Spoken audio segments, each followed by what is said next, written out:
Hey gang, welcome back to the Great North Garage. Today we are going to make some heat shields for the engine bay and the exhaust manifold.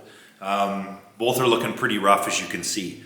So I've got a new piece of tin from a sheet metal shop.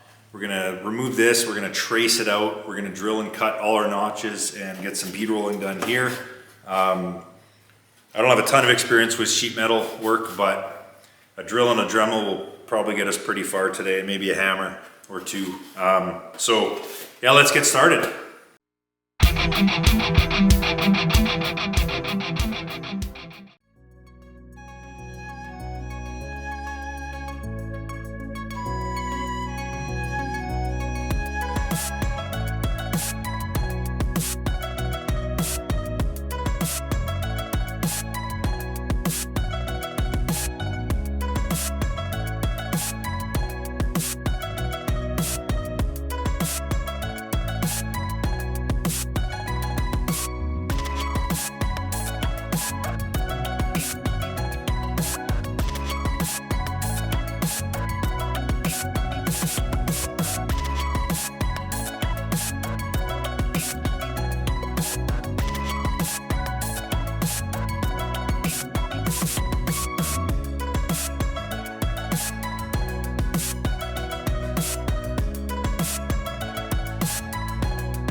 Okay, so we are at a kind of a fun step in the process. We've got our heat shield for behind the engine all cut out, drilled, sanded. Had a friend with a bead roller cut those reliefs in there and or roll those reliefs in there where I think the CIS fuel system needs that little bit of extra room there. So it matches the original somewhere here. But I mentioned I got a little surprise for this, and it is going to be reflective gold heat shield. So this is actually made for, it's adhesive, but it's got a little bit of texture to it and a little bit of thickness to it. It is a heat shield and will reflect heat. We're gonna stick this on now. All right, here we go.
So there we go.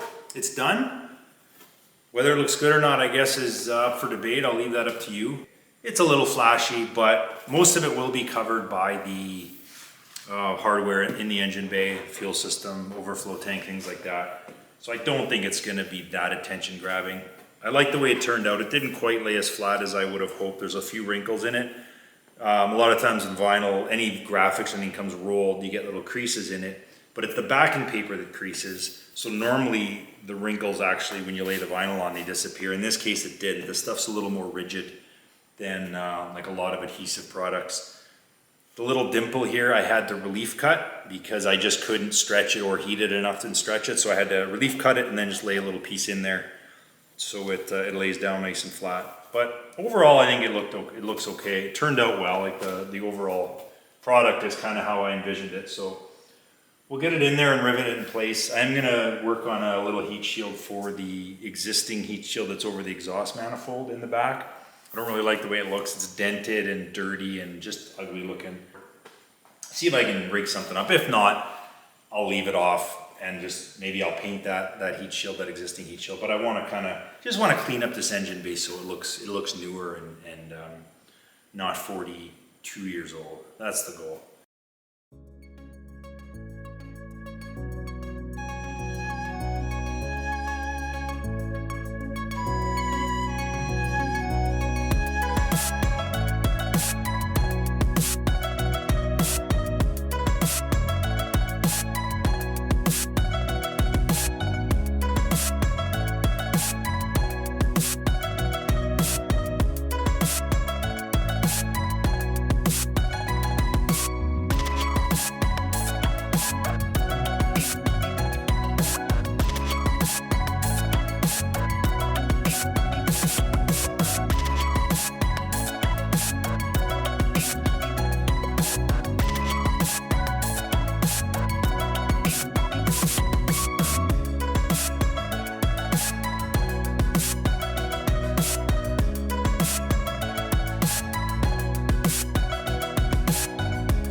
Okay, so I'm super happy with the way it turned out.